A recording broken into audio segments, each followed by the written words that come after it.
Hi Goblins, Brandon here. If you enjoy what we do and you'd like to help support us create more and maybe even take the podcast to weekly, then the best way right now that you can support us is to head over to patreon.com/goblinsgrowlers. You can find all the different stuff we do there, one-page dungeons, bonus audio for things, all kinds of stuff. So head on over there, and even if it's just $1 or however much you're comfortable doing, or if you can't put anything toward the Patreon, just tell a friend about it. Tell somebody about the podcast. That's another great way to support us. So patreon.com/goblinsgrowlers, and we'll see y'all soon.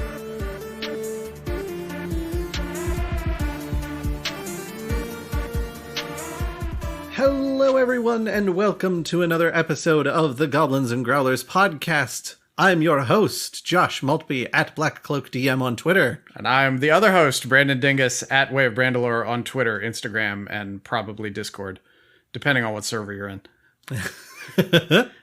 Josh, how are you doing tonight? Oh, pretty well. I have a lot of sleep debt that I need to make up to myself that I will not be doing tonight because I'll be at work at 8:30 tomorrow morning. Yeah, personally, I'm waiting for Biden to forgive my sleep debt. Because there's no way I'm going to be able to pay it back. Oh, if only that were possible. Yeah, we're coming to you all at another late night. We got on this call about an hour and a half ago and did a lot of strategy stuff, and now it's 9 o'clock that we're recording this. I've had a late night cup of coffee. This is just the way our lives are now. I'm surprised we got started this early, all things considered. I mean, I think part of that is that the topic we have for tonight is one that we were both like, let's make sure that we've got all our ducks in a row before we really dive on in there. I would say we've got most of our ducks in a row. Perhaps not all of them. But we've kind of decided that this episode is going to be a nice little news roundup. It's actually been probably a month since the last time we recorded, because the two previous episodes, the G. Edward Patterson interviews, we recorded those all in one go to try to buy ourselves a little bit of time to relax. And a handful of things that has happened since then. And, I'm sure some people are like, oh yeah, why are you talking about this? This is weeks late. But not everybody's as plugged into stuff, including me really for the last month. So a lot of people will probably find some new information here. Others just might enjoy listening to us talk about things they're already familiar with and perhaps share opinions with you on. Well, and some of this information will be new as of the week previous to recording. So true. We do have some fresh news. It's not all fresh news, but we do have some fresh news. Yeah, that's fine. And and I keep reminding myself, not everybody's as plugged into this stuff. So if, you're not looking at the ins and outs of the day-to-day of Wizards of the Coast, a lot of this is probably fresh to you. But you got a handful of things to get rolling on. Josh, do you have anything up at the top that we need to touch base on before we get into like our content warning and stuff?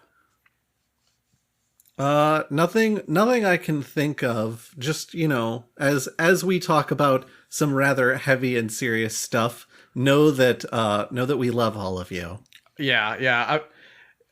People are probably aware, at least in some tertiary way, about the Wizards lawsuit with new TSR. And it's a lot of racially focused stuff, and we're going to be reading some stuff from the actual injunction filing. So just, be aware. Be aware. We're not going to go too deep into it, but I do think it's important to read verbatim some of this stuff that they're talking about, because it's important. Yeah, we'll give another warning when we're about to jump into that content itself so that you can start skipping forward and not stop until you hear us laughing again. Yeah. I'll be laughing shrieks of anger as we're reading that, but just because I just can't believe those idiots. But we'll get to that. It's kind of amazing. Yeah, but we'll get to that in a little bit. So the first thing is there's a new head of Dungeons and Dragons now, which they just announced actually like yesterday, I think, that we're recording this. I didn't get a phone alert on it until this afternoon. But there's a new senior vice president for Hasbro, and he's the SVP for the Dungeons and Dragons brand overall. His name's Dan Rawson. And, we creeped his LinkedIn because that's the kind of thing you do these days. And it was funny. We were reading the press release just talking about this is like a lifelong dream for me to be here and everything like that. And the first couple of paragraphs of the press release, it talks about how his most recent position was at Microsoft. Like they hired him away from Microsoft. He was the chief operating officer for Dynamics 365. So he was basically handling all the 365 suite stuff. And I immediately thought, oh, they're hiring him because of the D&D Beyond acquisition and the transition over into one D&D.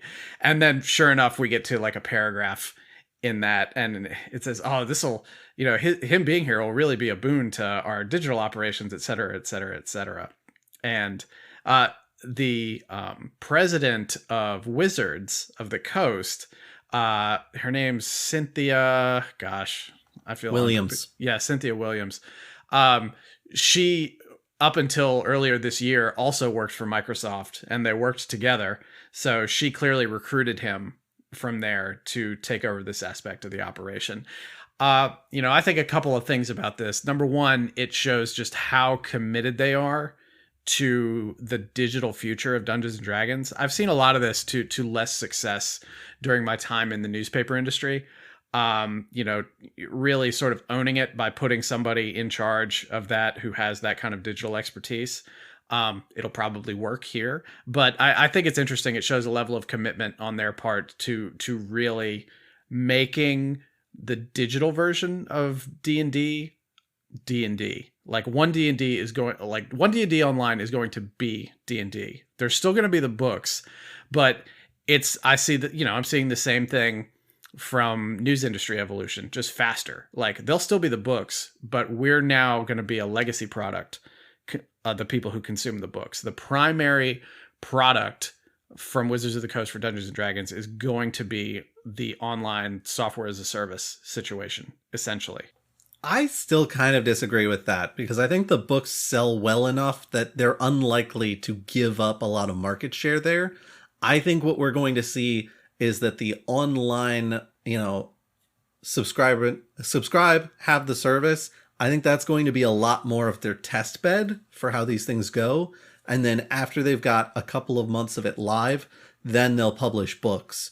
I don't think it's going to be a super huge gap, but I suspect the online folks will see it content just a little bit earlier, but also a little bit less refined. It's my personal opinion. I think we're talking about the same thing, but we're looking at it a little bit differently. I'm not talking about the books as a legacy product to the exclusion of the digital product. Like the books are still very much going to be a focus for them because they have to maintain relationships with their brick and mortar partners. They're not about to abandon that. And it is a huge revenue stream for them. And there's old people like me who prefer the books instead of doing it all digitally. I've tried so many different solutions for moving my media to digital, like my book media, and I just don't like it. There's nothing wrong with it. I just don't like it. I would rather have a book in my hand. So they're still very much catering to customers like me by doing that.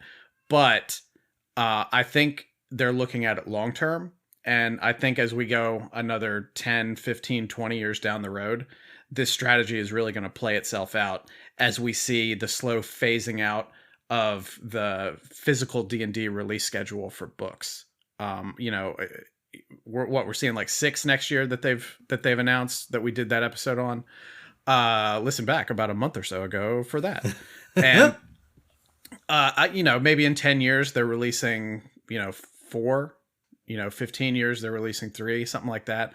I think tastes and habits are going to change over the next 2 decades that are going to obsolesce the books. And it's easy to say it's not going to happen, but this is also what people were saying 30 years ago for the newspaper industry and really the publishing industry too, when the internet and digital became such a thing. There's very much a sort of sensual object aspect for having these books, having physical dice, things like that. Playing at the table is probably never going to go away, but as we see increasing ubiquity with, I say increasing ubiquity, tablets are just freaking everywhere. Tablets, phones, everything. Like they're already ubiquitous. But as people in 20 years, when people like me are entering their 60s, it's going to be so much different. I think there's going to be so many fewer people who are playing games with like physical book media. They'll still have dice probably, but I think character sheets, source books, and all that stuff, it's not even going to be source books. It's going to be essentially source wikis, which is where we're seeing things going anyway with the digital books on D&D Beyond. Like that's all it's all going to be. I'm really going down a rabbit hole on this and getting a little bit off topic, but all that to say, that's where I see the product going. And I think hiring Dan Rawson is a clear indication that that's also where they see the ultimate future of the product. And like I said, I'm thinking long-term on that. I don't think you're wrong about anything you said. I think definitely short to midterm, that's exactly how it's going to go. But, we wouldn't be podcasters if we weren't recklessly speculating on the future of something with which we're not intimately involved. So I think definitely they are targeting this as the first salvo in a much larger digital shift. Yeah, I will say I don't want to be the guy who says, "Oh, we'll never move away from CDs," because we all eight saw tracks, how my that brother, happened. 8 tracks. We all saw how that went down when streaming services really started to take off. All of a sudden, CD sales are like, no one ever gets platinum anymore. Gee, I wonder why. And it's like, well, yeah, because the one song everybody really wanted to hear, they don't have to buy the album to hear it over and over and over again. They just download the one track. So I don't think, how to put this? I don't think that physical media is ever going to fully go away, because I think there's always going to be people who find a special place in their hearts for those special release books. I think there's absolutely the possibility that some of the more experimental stuff they do, some of the modules, some of the individual adventures, some of the like characters or creatures or NPCs or whatever it may be, like those individual pieces, I think we'll see more and more of those getting individual releases online before they see any sort of physical print. And then I think whatever's popular will get collected into something like a Fizzband's treasury and then get published. Because they'll be like, oh, here's all the most popular stuff, and here it is for about how much you'd pay for it online, but you get the beautiful physical copy with this custom illustration on the front. About 12, 15 years ago in the newspaper industry, we were talking about that very same strategy, and we called it reverse publishing, which is exactly what they're going to be doing. Like, they're going to be doing exactly what you said, because it's the next natural step where you iterate online and then you publish the essentially the top 5 in a physical book. Yeah. And this is, of course, all assuming that 10, 15, 20 years from now, we don't have a group of kids that are like, hey, you know what? Like, I'm tired of always having stuff on my phone all the time. Don't you always want to like get a book open and like unfold it in front of you? As treating it like the vinyl community. Future, you know what I mean? I was about to yell future vinyl hipsters. they're gonna peg their future jeans and their like auto lacing Nikes and go into like a used bookstore. Hop off their hoverboard to walk on in. Why are we talking about all this technology from the past, like hoverboards and auto lacing Nikes? That was so like 7 years ago. If only. Yeah. If only that was so 7 years ago. I remember back in 1990 when Back to the Future 2 came out, all the schoolyard rumors about, no, hoverboards really exist out in California, but they can't sell them because that kid got hurt and he eventually died. Yep. No, it makes perfect sense. Yeah. It all adds up. My Yeah. uncle at Nintendo told me. Yeah, I knew several guys in elementary school who had uncles at Nintendo, which was really, that's a weird coincidence in southern West Virginia. But talking a little bit more about Dan Maybe Rawson. it's all the same uncle. Yeah. I should be offended at that, but I want to keep this rolling. Because I think it was an incest joke. No, it wasn't an incest. There was that guy's brother got around joke is what that was. Oh, okay. All right. Wink to the audience. But talking about Dan Rawson some more, just beyond what I think his higher presages for the future of the brand, he does appear to be qualified for it. Looking on his LinkedIn, he was the general manager and vice president for marketplace and customer experience at Coupang, which is a Korean e-commerce market. He did that for 3 years. It looks like he quit and went to Microsoft right as the pandemic was revving up there in March of 2020. So I guess he got back to the because he was in Seoul. So he got back to the United States just in time, it seems like. Wow. Before that, he was in India as the head of customer logistics and supply chain ecosystems for a company called Flipkart. Before that, he was at Amazon for a few years, general manager, North American fulfillment, and senior manager, product management. He has like a ton more experience credits. Like he was at Dell for like 3 years as mobility solutions and global transformation strategy roles. He was director of land acquisition for something called Hamlet Development about 12 years ago. So that's interesting. And also he's a captain in the U.S. Marine Corps. So that's interesting. I think go ahead.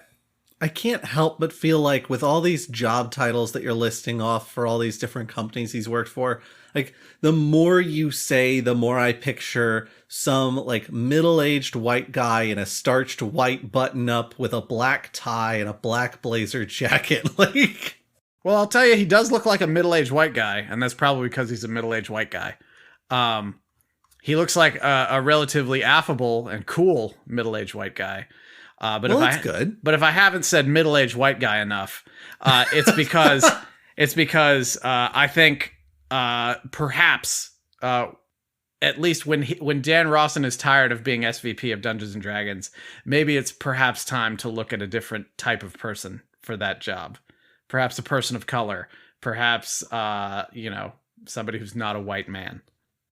Yeah, I mean, credit for Cynthia Williams being the president, being at least a woman representing up there. Mm-hmm. But like, it would be nice to see a little more representation in leadership in businesses such as Wizards of the Coast, because, they might make better choices overall. And we'll talk about some of those poor choices a little bit later in this episode. But suffice it to say, I'm not throwing shade on Dan Rawson. It looks like he's super qualified. Like he's, if it means anything to you, he's a Harvard graduate. He clearly has credentials and experience to back up being able to do this. So he's probably going to do a great job. I'm just thinking with some of the bad decisions Wizards has made content-wise over the last couple of years, it's something to think about being a little bit more representational in your leadership structures. Oh, for sure. For absolute sure. Yeah, because every time I watch those videos about a new D&D book coming out and they do the promotional videos interviewing the authors or Jeremy Chaplin and stuff like that, and a lot of middle-aged white men. So, yep. So there we go. This is a game for everybody. It should look like everybody. Agreed. Fully agreed. At all levels.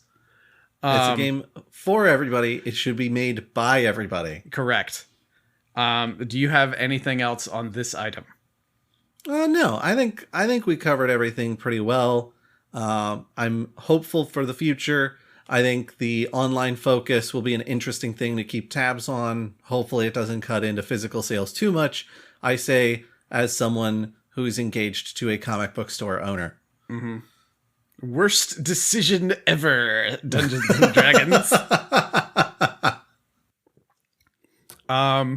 Item number 2 on the docket tonight is a little bit lighter, and it's also something I don't particularly care that much about, but some people may find it interesting.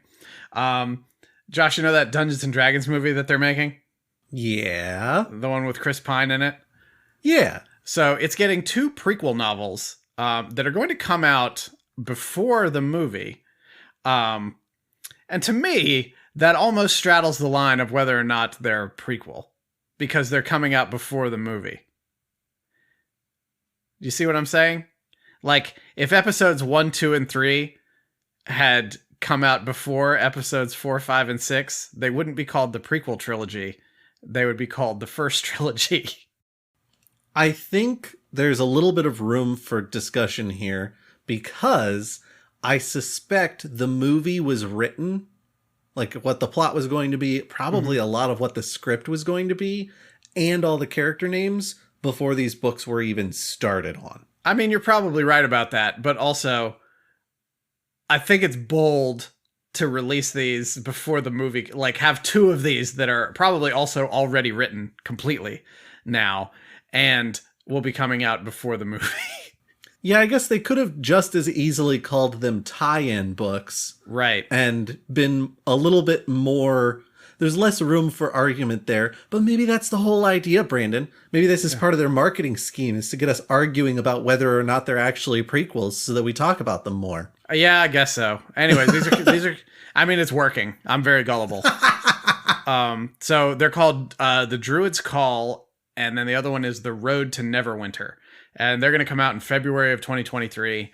And then the D&D movie, Honor Among Thieves, is going to release on March 3rd.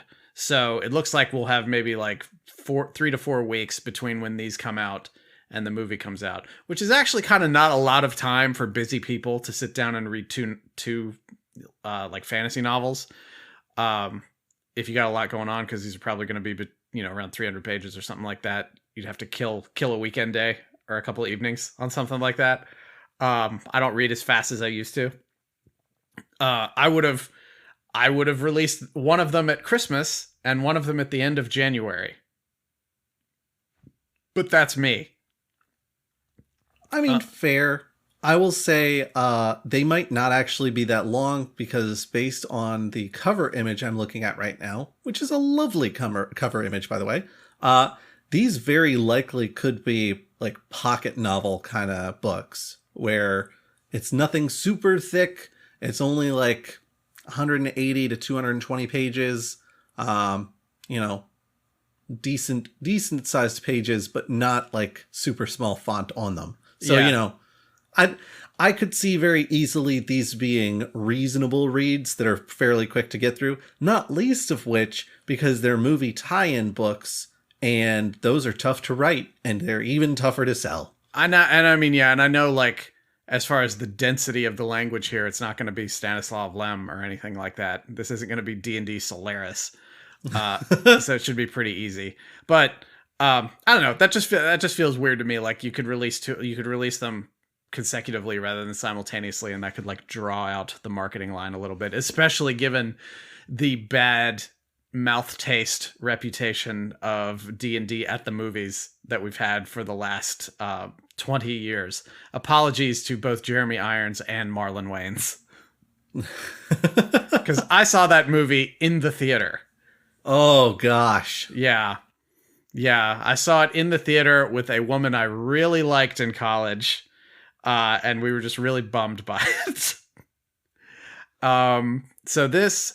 I have not really paid too much attention to Honor Among Thieves, to be honest. I've seen like the teaser trailer that they released. I don't know if they've even released a full trailer for it yet. It feels like we're maybe like right on the cusp of that being a thing. Usually you start seeing those 5 to 6 months early. Like I guess we've had a teaser trailer. We haven't had like a plot trailer. I think we've had 2 teaser trailers. Mm-hmm. I have my suspicions on what the plot's going to look like. And we can speculate on that in a minute. But let's see. Druid's Call, and I'm reading from the Gizmodo article now. I don't know which one you had up on the screen there.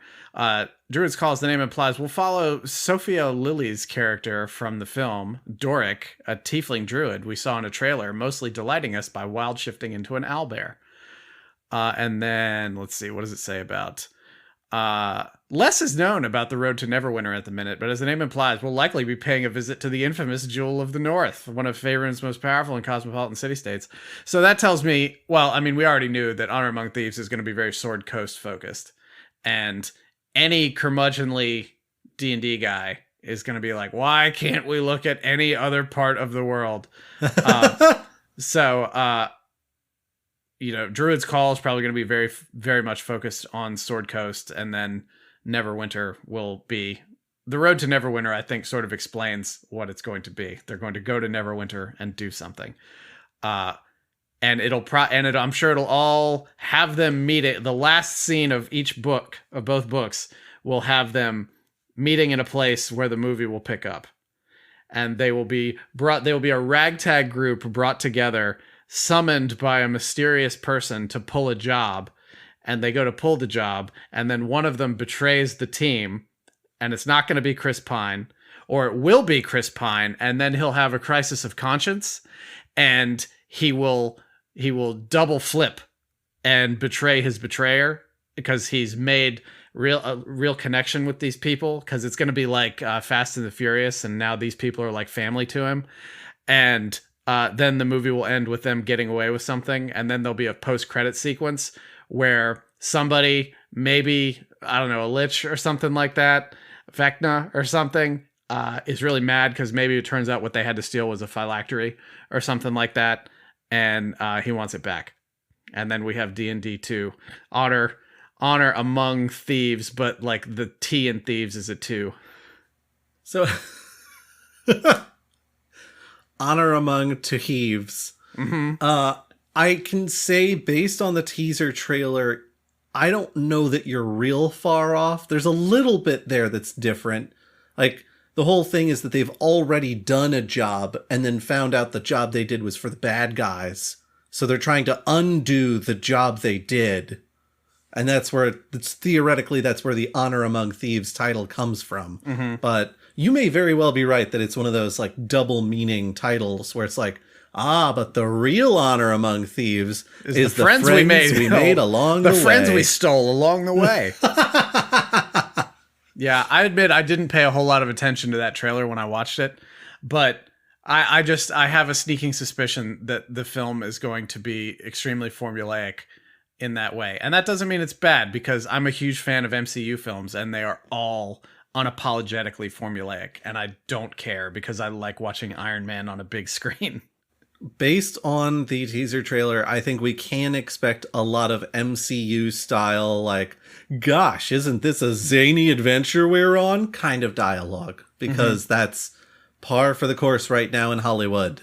Tony Stark ruined it for everyone. There cannot be a serious tense moment in a film because of Robert Downey Jr. I mean, like, Robert Downey Jr. crushed that role by being as Robert and Downey and Jr. as he possibly could be at that time. And, like, I loved the film. I'm a little upset that every movie now needs to have dialogue like that. Well, you find a formula and you exploit it until it stops working. Well, I'm getting close. I'm getting close to it stopping working for me. And I'm a man of great patience and a broad appreciation for cinema. You can just go back and watch some old films. Yeah, Dad. These films are for the youths. Like Escape from New York. Oh, hell yeah. I would absolutely watch some Escape from New York. And its less quality sequel, Escape from LA. Which I saw at a movie theater in Myrtle Beach. Oh, hell yeah. You know what had good dialogue and snappy comebacks back in my day? What's that? Was They Live. That was a movie with put hair on your chest. With Rowdy Roddy Piper, who has his own racial controversies. Well, we won't get into that. Yeah. Yeah. He's here to kick ass and chew bubblegum, but he's all out of gum. Yep. Anything more on this movie? Do you want to speculate about this movie, Annie? I mean, I feel like we're going to get a real trailer soon, and it's going to immediately burn everything that you and I have said about it. If I was to do a little bit of wild speculation, I think we're going to find out that the wild shaping into an owl bear thing will turn out to be something that Wizards is actually introducing as a character feature in a new module or something like that in 2023. I don't know what that looks like, but I suspect that's part of it. I think we're all going to be surprised because we're going to find out that it's not actually wild shifting or wild shaping or anything. It's they're rolling out a brand new like class or race, and it's going to be Animorphs.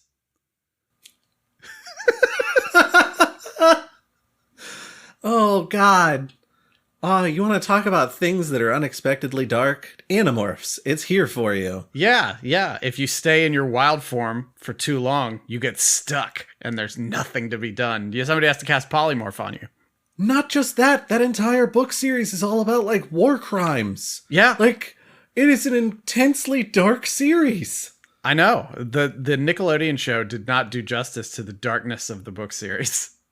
I'm so surprised. I Surprised? was going to say... You're I either was gonna drunk or say Sean Connery. Neither. I was going to say shocked, and then I wanted to say surprised, but I'd already started saying sheesh.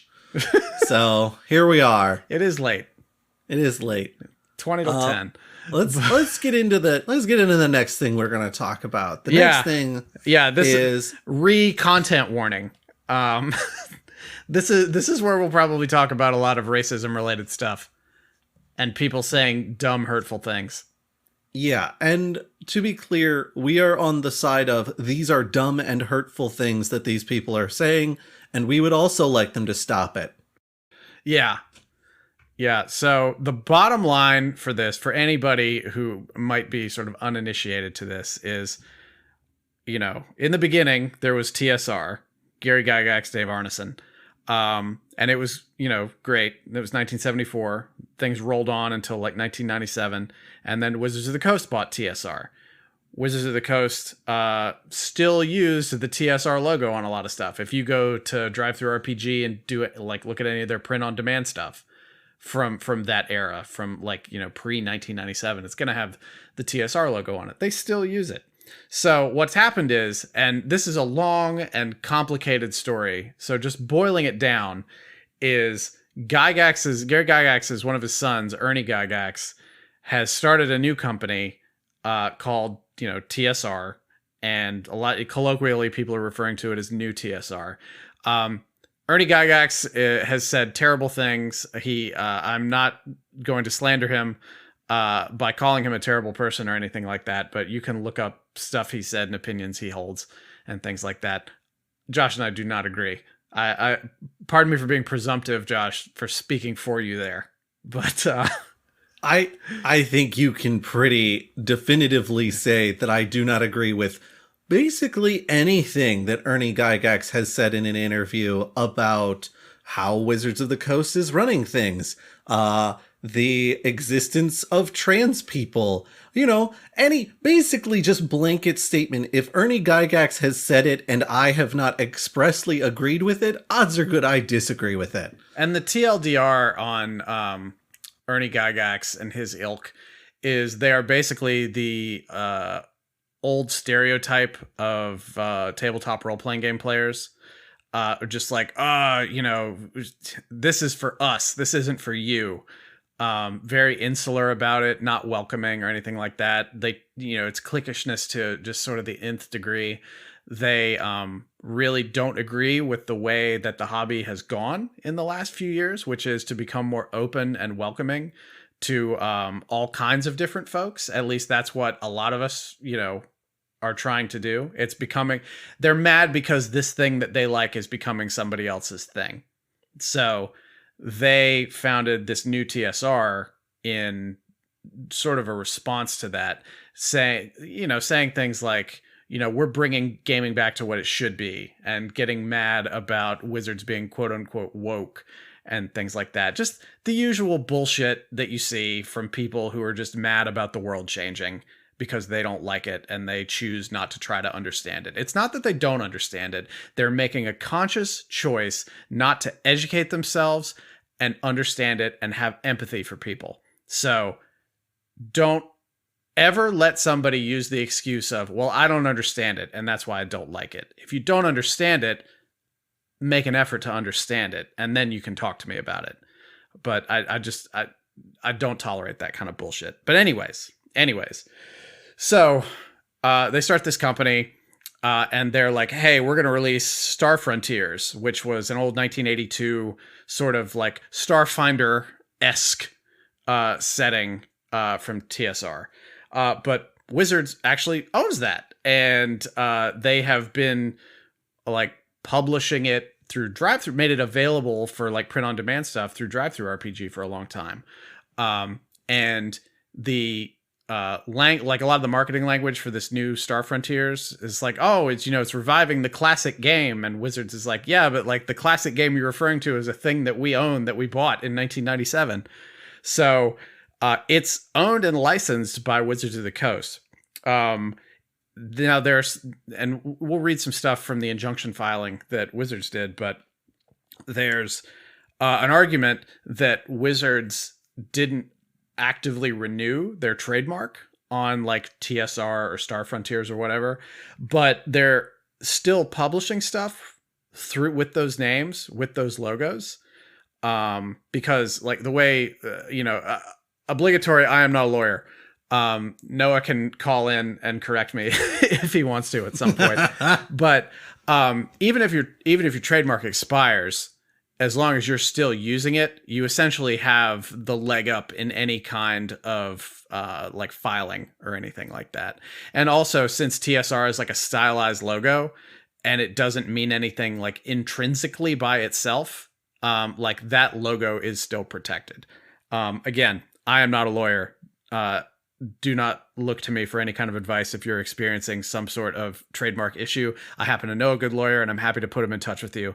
Contact at goblinsandgrowlers.com, and I can give you some contact info for that person. But anyway, so Wizards filed an injunction to stop new TSR from publishing this. And there's a history. And before we started recording this, Josh was reading through the new TSR timeline to just illustrate what jokers these guys are, because they keep running into these issues all the time, and they're doing all kinds of like comical clown shoes bullshit that no respectable business is probably going to do. I don't know if you still have that up, and if you want to just go through a couple of bullet points on it, Josh. I mean, there's things like, oh God, TSR Con takes place at the same time as Gary Con. TSR claims, lol, actually, we asked just about every one of the 800 people stopping by TSR Con, and about 60% had no idea Gary Con was going on, and we tried pushing them over to go attend. And that's March 26th, 2022. Like, it's honestly, like, so much of what they are saying is occurring that also is impossible to verify, because no one is coming out and being like, oh yeah, I'm one of these people that they're talking about. Mm-hmm. So much of it ends up reading like things Donald Trump claims. Like, it just, where it's just really, really blatant lies. Ernie Gygax coming out there saying like, I don't know, that's what I'm hearing. A lot of people are saying this. Right, like, oh my God, it's not great. It's not great. And it's all like, it's all stuff where they're like, we clearly have a right to these things, even though, because Wizards has just been letting these properties languish, and Wizards is like, no, we haven't. We've been selling all of those on our online store. Like, what are you talking about? We're not actively developing new stuff for it, but we still have the license if you want to buy the old stuff, which we're making available to you in a format if you want it. Well, also, a lot of Star Frontiers content got mixed up and created Spelljammer content. Mm-hmm. And so, like, yeah, they are actually producing new stuff with some of that Now, before we get too deep into this, there is something I want to mention. There's actually two things I want to mention. First is Wizards can't actually confirm that TSR was distributing Star Frontiers New Genesis, which is the name of the rebooted Star Frontiers. They're saying that the website listed Star Frontiers, quote, reboot, using the trademarks, but it was listed as out of stock. So it was like listed for sale, but it was listed out of stock. So they can't show evidence that it was actually being distributed, but I think they're just basing their claim on the intent. And also some playtest releases had gotten out that were, it sounds like, gifted rather than sold. And of course, the second part of this that we haven't really gotten into, but you can probably guess, since we've talked about what kind of people these guys are, and that we did a content warning on this, there's just some like wild offensive stuff in this new Star Frontiers thing, racist stuff, anti-trans stuff. It's beyond the pale, because honestly, before I read this, I had not read the actual excerpts until just before we started recording this, but I was just sort of generally aware that it was problematic content, and I didn't feel like I had to investigate it too much, because it's known actors who are doing this, and I sort of know what they're all about, so I could probably guess it. But it still surprised me.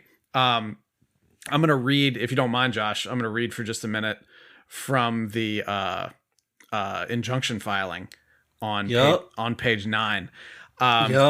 Gaming publications began covering a, quote, playtest release of Star Frontier's New Genesis, essentially a preview copy that counterclaim defendants, that's Wizards, distributed to, or no, not counterclaim defendants. Counterclaim defendants are TSR, that counterclaim defendants distributed to players who are interested in trying the game.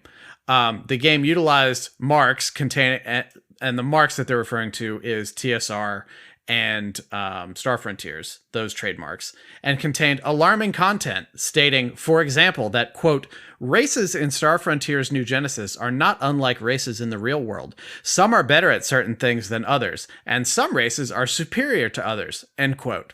Now, that in and of itself is a tremendous problem, but I shall go on. And I remind you again, content warning, and I am reading directly from the legal filing.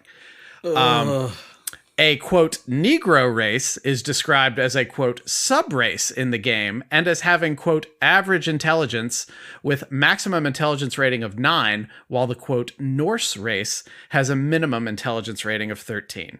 And then there's an actual screen grab from the book, and it says, I am just honest to God shocked that it's 2022 and I'm about to say this, but it says the bullet point, it's describing the race that it's talking about. And it says bullet point Negro, parenthesis subrace Ulfar, parenthesis humanoid class.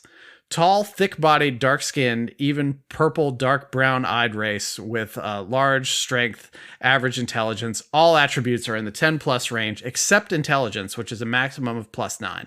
And then right under that, you have bullet point Nordic, bullet point Ulfar, or no, parenthesis Ulfar, parenthesis humanoid class. Now keep that in mind, because for the one above, it said a subrace of Ulfar, and then this is Ulfar. So it's essentially saying Black people are a subhuman race by their comparison.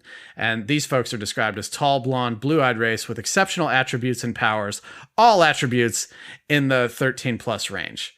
Now, I mean, come on. Like, what the hell is that? That's ridiculous. It's stuff like that makes you start to wonder, what kind of person would write this garbage? Because it's pretty heinous. What kind of person would publish this garbage? It's one thing to write it. It's another thing for somebody to be like, I'm going to pay money for other people to get this, to make it available for people.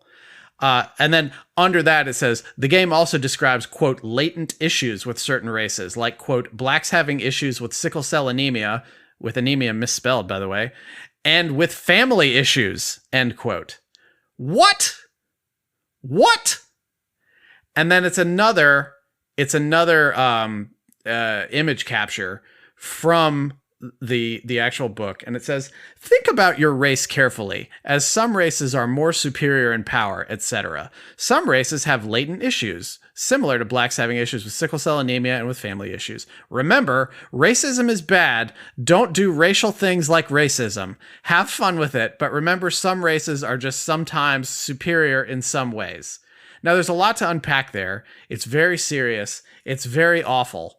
But part of me does actually want to get a poster that says, don't do racial things like racism.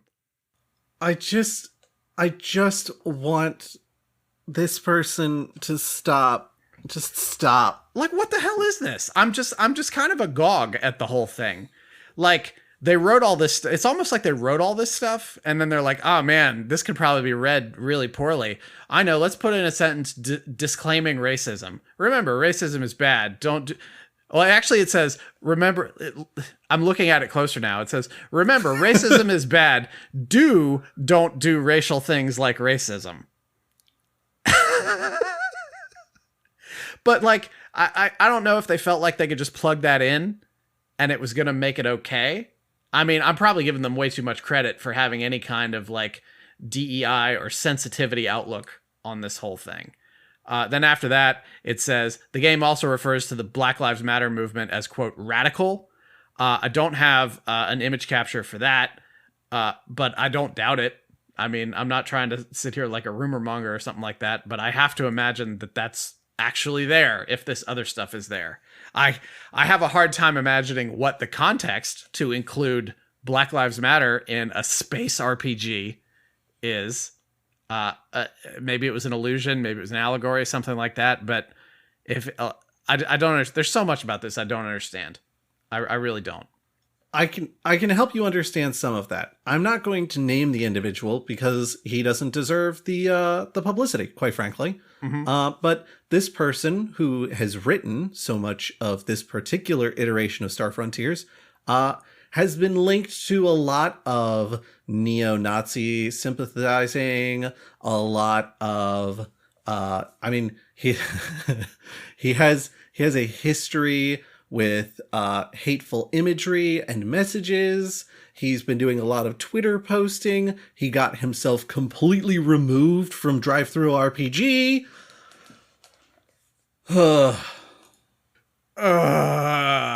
And he deserves all the bad things that happened to him.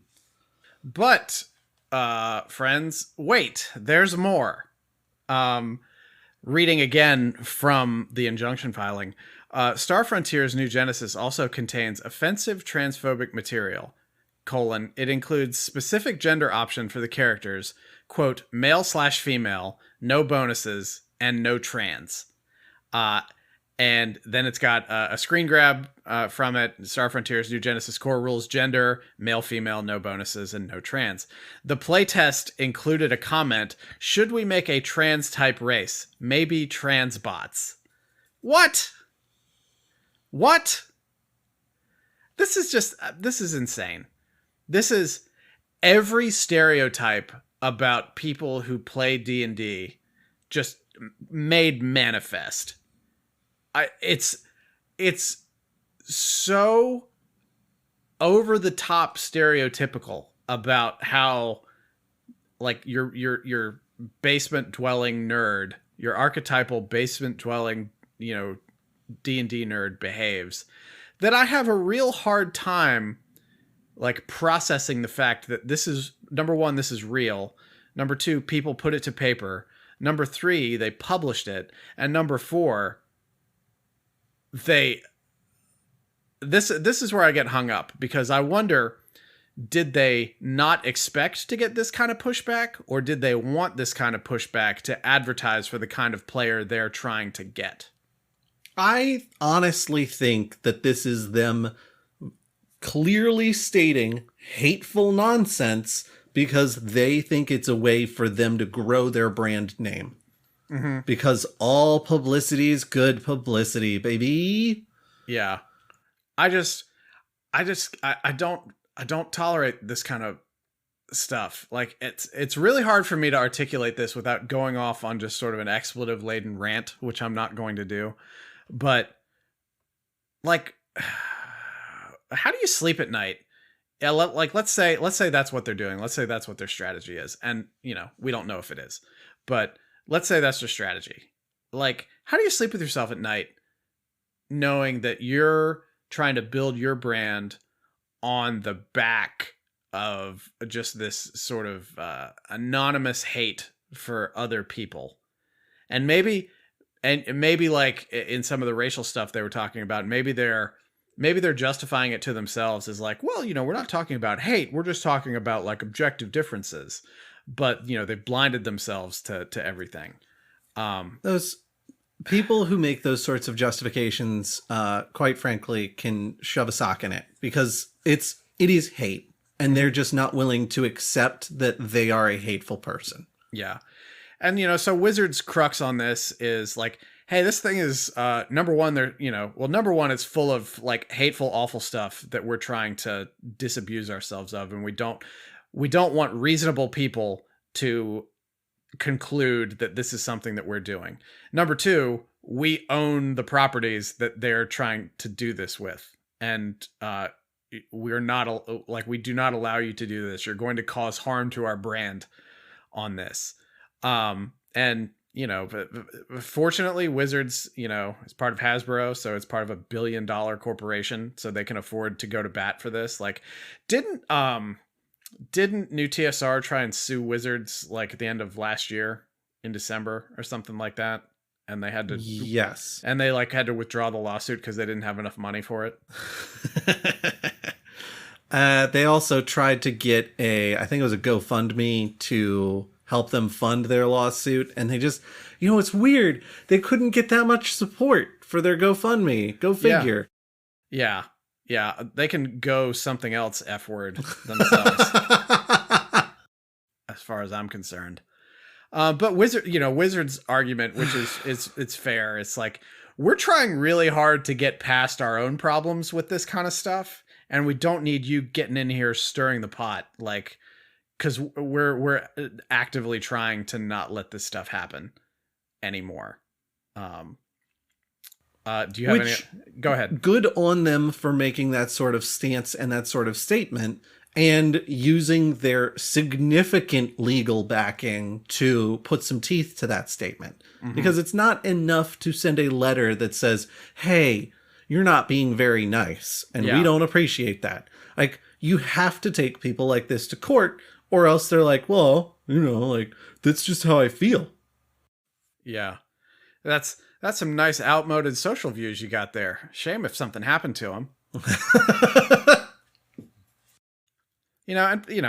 People can believe whatever the hell they want. I was talking to somebody today, just sort of describing my feeling. It was a work-related conversation, but I was describing some processes and stuff at work, and I was like, yeah, like, there's a small, tiny libertarian part of me that's like, people should be able to, say whatever they want to say, and it's up to the consumer to let them know whether or not that's going to be a well-received thing. And then I was like, but the other 99% of me is like, get out of here with this noise. Like, if that's all you can say, just keep it to yourself, I mean, it's a little bit of that, and what you hear this iterated a lot is freedom of speech is not freedom from consequences. Mm-hmm. Like, yeah, you get to say a thing, but you also get to be penalized for having said a really terrible thing. Yeah, and I really don't like wishing ill on anybody, but I hope this ruins their company. Like, I hope that whatever meager income they can cobble together from white nationalists who like tabletop role-playing games is not enough to support anything they want to do, and it just burns to the ground. My hope is that white nationalists pour a lot of money into saving this company just in time for them to get the pants sued off of them, and that Wizards turns around with all of that money and donates it to help marginalized groups around the US. That would be like my dream scenario. I don't think that's going to happen, but gosh, it'd be great if it did. Yeah. All right. Do we have anything else on this particular item that we need to go through? Well, we've got a little bit of a transition for our next item, which is... Yes, we do. Wizards, looking at you.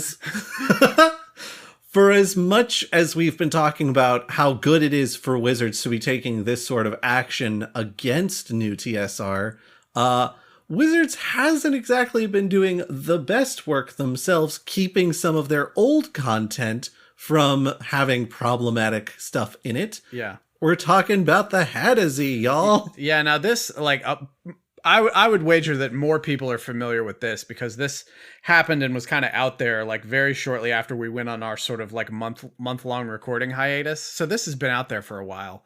But honestly, Wizards, what the hell is going on with this shit? What the hell is going on with this shit? How do you let this happen?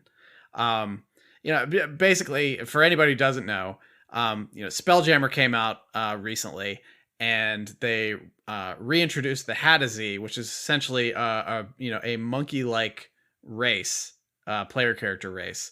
And all of a sudden, I guess Wizards realized there was some problematic content involved in there, and they removed it. So if you get any further printings of Spelljammer, are not going to have that stuff in there. But Josh, you want to boil it down, like what the problematic stuff was there? I mean, basically, there was a couple of aspects of it that were pretty problematic. Thing number one is that the Hadazee are a race that, according to their original lore, which I believe is, as we speak, being rewritten, they were magically enhanced soldiers that rose up and killed the wizard that created them. Yeah, they were kidnapped and experimented on. Yeah, and it they're referred to as things like deck apes, and it's like the line between actual things that happened to actual African Americans in our world and what is happening to this fictional race of spacefaring peoples. It's a little too close for comfort there, wizards. Yeah, there's some really solid parallels to like the Tuskegee experiment. And it's the real problem here is that wizards dipped into their old content. They didn't have anyone review it properly, clearly. Yeah. And they published it. And it's like, oh, come on, man. Like, how is this still happening? And I said, at one point, I said to you, Brandon, I was like, there is a part of me that feels like Wizards making a mistake this stupid and this easy to correct before it reaches the public almost feels like they're doing a bit of the, you remember how problematic our history was, but we're fixing it. We're out here fixing it. We sure are sorry about our problematic history, though. We're fixing it, though. Like they want that pat on the back for doing the work that they just should have done in the first place. Because here's the thing. Somebody would have, if they'd re-released the Hadazee with a less problematic backstory, somebody would have noticed. They would have been like, this has been rewritten. Josh, let me tell you something that's going to make your head explode. Right. So, according to the lore, the Hadazee were kidnapped and experimented on by a wizard with the express intent to sell them as magically enhanced soldiers. They later rose up and killed the wizard. I'm reading this from a Gizmodo article because I actually didn't know this because I never played. I never played any sort of like non-core rules races when I was playing second edition D&D back in the 90s.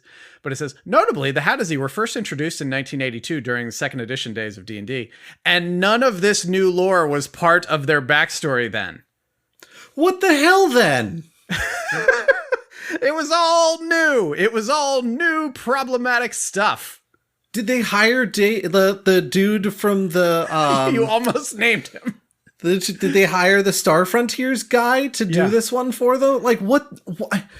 Come on. Yeah. It says, and again, I'm reading from the Gizmodo article because we're not journalists. We just collect things and talk about them. The backlash to this was swift, and Wizards of the Coast deleted the lore from all digital versions of Spelljammer. They also released a public apology, which I'll read in a second, saying that not all Hadazee-related content was properly vetted before release. Well, no shit. Future physical editions won't feature the new Hadazee lore, and a thorough internal review is being done, which will see the company take necessary actions once it's completed. Now, one thing people have noted is that the Hadazee section did not have a credit for any kind of sensitivity reader or anything.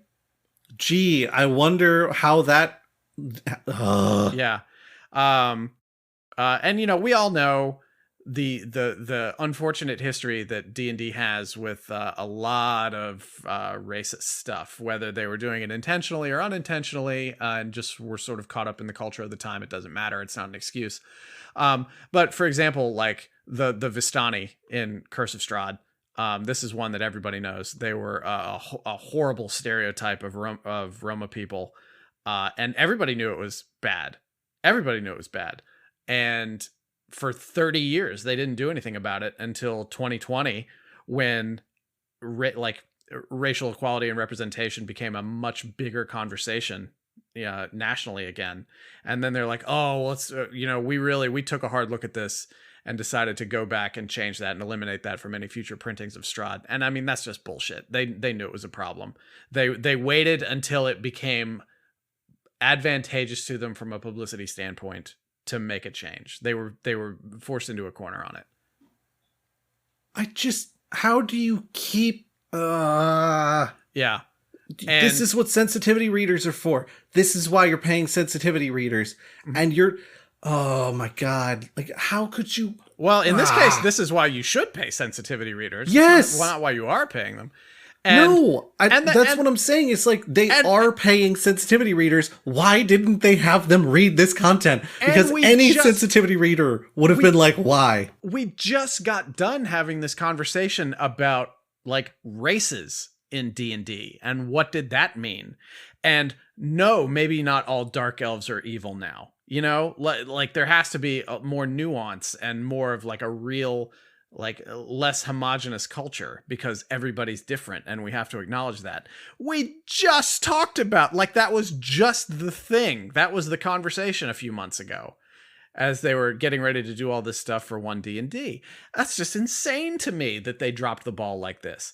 I can't believe it because it's such a dereliction of their, like, I mean, it's a dereliction of good practice and a dereliction of the responsibility they've taken on themselves to clean up a lot of this stuff. Like, you can't expect it all to get done in just one fell swoop. But you would think with as much attention that was on Spelljammer and as much work in the years that they put into getting ready to re-release that, not once did anybody raise any kind of question about the race of monkey humanoids that were enslaved and rose up to kill their captors. Are you kidding me? This feels like the sort of thing that they should be beyond at this point. That they should D&D beyond. Yeah. Go ahead. Going back and doing these sorts of things, it's like, have you learned? Have you really learned? Because it's starting to feel like you haven't. Yeah, I'm going to read the full text of their public apology. And this is dated September 2nd. Like I said, this happened a while ago, but we're playing a little bit of catch up. And, you know, maybe some people know about it. Maybe some people don't. It starts. We wanted to acknowledge and own the inclusion of offensive material with our recent Spelljammer's Adventures in Space content. We failed you, our players and our fans, and we are truly sorry. The campaign includes a people called the Hadazee, which first appeared in 1982. Regrettably, not all portions of the content relating to the Hadazee were properly vetted before appearing in our most recent release. As we continue to learn and grow through every situation, we recognize that to live our values, we have to do better. Throughout the 50-year history of Dungeons & Dragons, some of the characters in the game have been monstrous and evil, using descriptions that are painfully reminiscent of how real-world groups have been and continue to be denigrated. We understand the urgency of changing how we work to better ensure a more inclusive game. Effective immediately, we will remove the offensive content about Hadazee in our digital versions, and these will no longer be included in future reprints of the book. Our priority is to make things right when we make mistakes. In addition, we've initiated a thorough internal review of the situation and will take all the necessary actions as a result of that review. We are eternally grateful for the ongoing dialogue with the D&D community, and we look forward to introducing new, engaging, and inclusive content to D&D for generations to come. D&D teaches that diversity is strength, for only a diverse group of adventurers can overcome the many challenges a D&D story presents. In that spirit, we are committed to making D&D as welcome and inclusive as possible. This part of our work will never end. Now, I will say, I give them credit for just coming out, owning it, and not making too much of an excuse. You know, they made the excuse, but at least they're like, hey, you know, we owned it. It doesn't excuse anything. Like, this never should have happened. Any responsible, like, I mean, for God's sake, they make millions and millions and millions and millions of dollars a year. You can't let this kind of thing happen. You just can't. Incompetence is the only answer here, you know. And I hate to throw that kind of shade, but that's the only reasonable response. There's either incompetence or malice, and I don't believe it was malice. Those are the only two options, I think. Isn't there a whole phrase about blame not on malice what can be more easily explained by incompetence? Maybe. I think I'm paraphrasing a little bit there, but I think that is a phrase that is fairly common. I have never heard it, but I agree with it. Like a bunch of idiots is the only way this happens. And, you know, I'm sorry, I don't like calling people idiots, but that's clearly what this is. Like, we just had this conversation. We just had it. Come on. You all made such a big deal about sensitivity readers and DEI and all this stuff. Come on. And, like, you're the 10,000-pound gorilla in the room. Like, Do the work. Do You're the work. setting, you have to set the example. You're the industry leader. Yeah, exactly. You have to be the paragon that everyone looks up to because you are the one leading everything. Yeah. And it's just, it shocks me.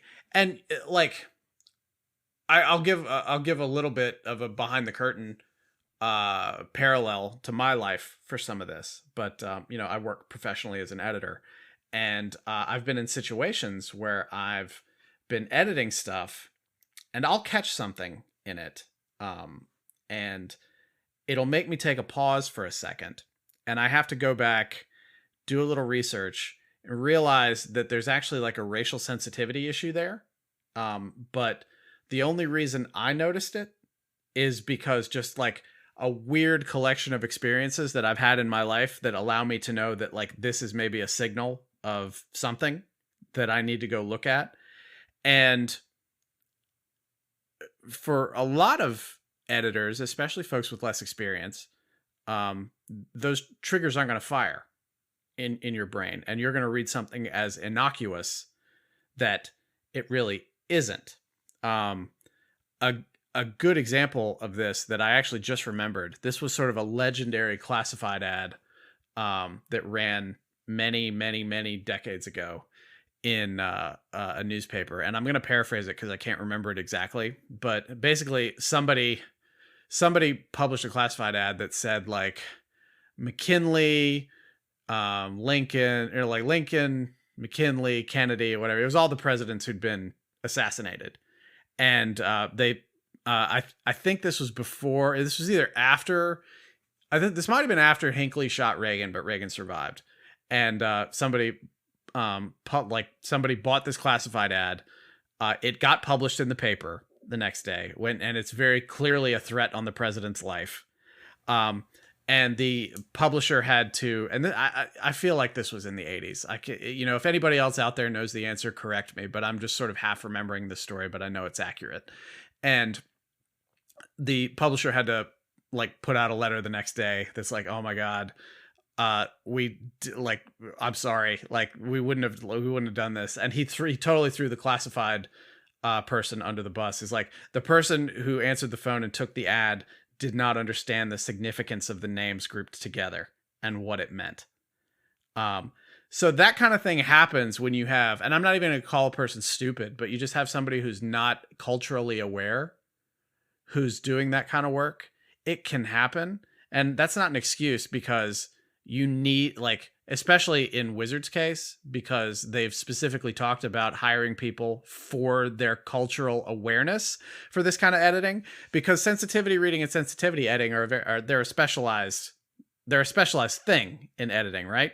So that's not an excuse for them. And I'm just relating my experience because, like, even I've seen that stuff happen in the relatively innocuous content that I'm editing for a living. It can come up anywhere, because in a country with centuries upon centuries of racial injustices and inequalities, like, it's woven into the fabric of society. It's everywhere. You can't look too far from yourself without seeing its effects, or seeing something that's going to cause some effects from it. You have to be so critical. I always tell my folks, my team, like, you have to edit critically. You can't just sit there and be hung up on commas and periods and semicolons and passive voice versus active voice. You have to actively be critical of what you're reading and understand what it means, or what it could mean to another person. And it's really difficult, especially if somebody with less experience is reading it. If I had to put money on it, I would say that the editing team with Wizards that handled the Hadazee stuff, because you have to think that so many of these things are broken up into chunks. There's probably a team dealing with like a couple of particular races, dealing with all writing and editing all the lore of it. Some are dealing with other stuff. Some are writing quest lines, things like that. I would bet you anything that the team that was reading the Hadazee stuff, probably in their mid to late 20s, maybe early 30s, I'm going to generalize. I'm thinking because they're in their mid to late 20s, perhaps early 30s, and working for Wizards, they probably have come from maybe not a privileged background, but a pretty well-off background. So they probably aren't as aware of these kind of things that you need to be thinking about when you're doing work like this. They probably aren't critical editors. They're probably like proofreaders. They're probably copy editors. They're not doing real critical upfront like content editing. And I think it's probably just because they lacked the experience for that. And and if that's the case, Wizards dropped the ball by not having some sort of senior editorial approval process on there. I'm just speculating, but just based on my couple of decades of the business, that's probably what happened. Because I see it now that I'm older, now that I'm like a senior editor, essentially, I see it. I see things now in folks in their 20s who work for me that I look at them and I see myself 20 years ago with the stuff that I didn't know and the stuff that I wasn't aware of, and I wasn't drawing lines between things. So it's very common, and I would almost bet anything that that's what happened here. Even so, the solution is simple. Use your diversity readers, because that's what they're there for. Yeah, like, even if what I said is absolutely true and what happened, like, your final check should be that editor. That editor they should be involved throughout the process, looking at drafts before things get too far down a road that you don't want it to get down. But then they should also have, like, right along with the creative director, they should have a final sign off on this stuff, because it's going to save you from getting yourself in trouble. Yep. So I'm flabbergasted by the whole thing. I cannot believe this happened. It is so disappointing. Yep. So, and it's the sort of thing where it's like, how many more mistakes are you going to make before you really understand the importance of what you're doing as an organization? Yeah. Or if you understand the importance of what you're doing as an organization, how are things like this still slipping through the cracks? Yeah, it's amazing. Jeremy Crawford, if you want to come on the Goblins and Growlers podcast and talk to us about that, we're happy to have you, and we'll send you some free G&G swag if you want. Yeah, tell us about the process. Tell us about how this occurred.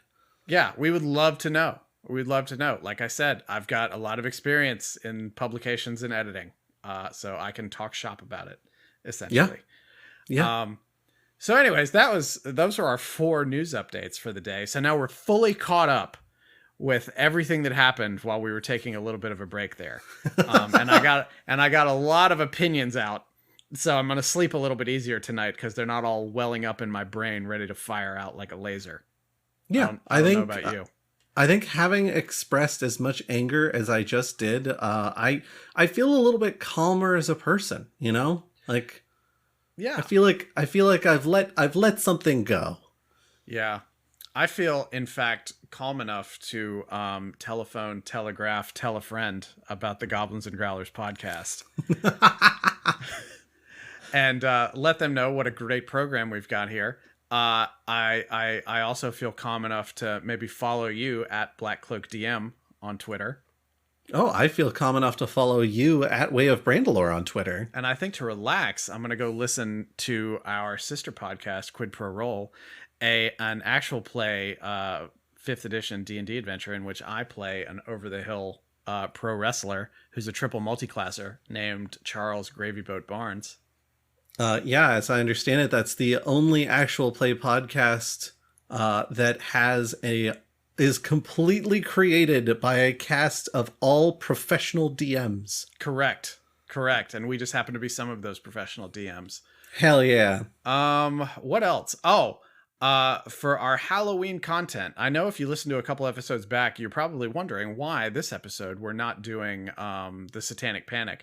It's because we decided that we wanted to read some books ahead of that, so we gave ourselves a little bit of extra time. So what we're going to do is sandwich our 2 Satanic Panic episodes around Halloween. So you get this nice All Hallows meet in between two content pieces of bread.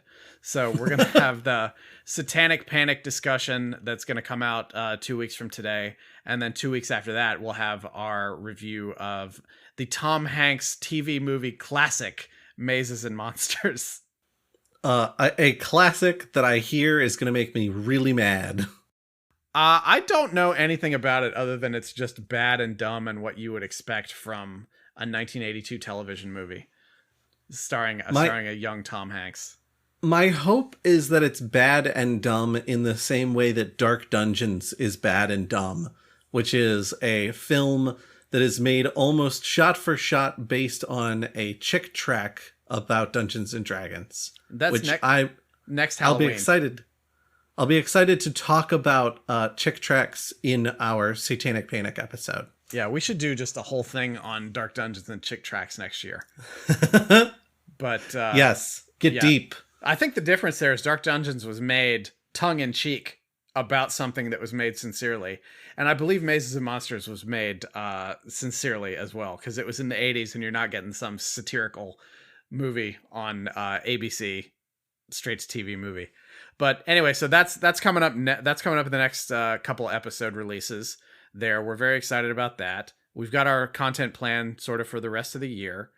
And then we'll get into some fun stuff in January. Also, just as a little bit of news, Alex, the DM of Quid Pro Roll and Josh's comic book store owning fiance, she and I are going to be trying out a new podcast that does not yet have a name, but it's going to be about public domain comic books from the 40s. So we're going to do some recording on that real soon, and we'll have some news on that if that's kind of your bag. I know it's not necessarily a 100% crossover to this kind of audience, but we just wanted to try something a little bit different. So when that's ready to come out, we'll have some news about that, and we'll let you know where to get it. But I'm kind of excited about trying something a little bit different.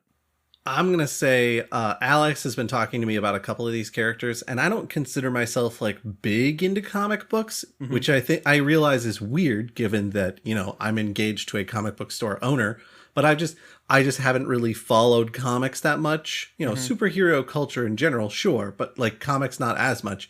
Some of the characters that Alex has told me about finding sound amazing. Like, I think I would listen to this show even if I was like, well, I don't really like comics that much, just because the characters are so off the wall goofy. Did she tell you about Dr. Hormone? No, she was telling me about, what was it? Not Kitten Man. Oh, I know what you're talking about. Black Kitten. Yeah. She texted me about that earlier today. But yeah, it should be dumb and fun, and it's not going to be an hour and 15 minutes long like this podcast. But yeah, and also Noah, if you're listening to this, sorry we didn't invite you on to talk about lawsuits, but we literally didn't think about it until we were getting ready to record. He'll forgive us. He always forgives us. Yeah, exactly. Yeah, so tell friends about the podcast. Give us some reviews on podcast platforms. 5-star reviews are awesome. They help more people discover the podcast. And like I said, another way to help people discover the podcast is to tell them about it. Send them a link to it. Spam them with links for it. What else? What am I missing? I think the only things you haven't talked about are the Discord, which you can come hang out and chat with us, bit.ly/Goblin Discord. And also the Patreon, patreon.com/GoblinsGrowlers, where we get a bunch of lovely, lovely folks to help us afford the equipment that we use to record all these really zany podcasts we do. Mm-hmm. All right. Well, I think it's 10:30. I think it's time to sign off because I'm very tired and I'm out of coffee. I was gonna say out of the recording studio and into bed. That's where we're headed, but not together. I mean, tonight. Thanks for listening, everybody. We'll talk to you in a couple weeks. Bye, y'all.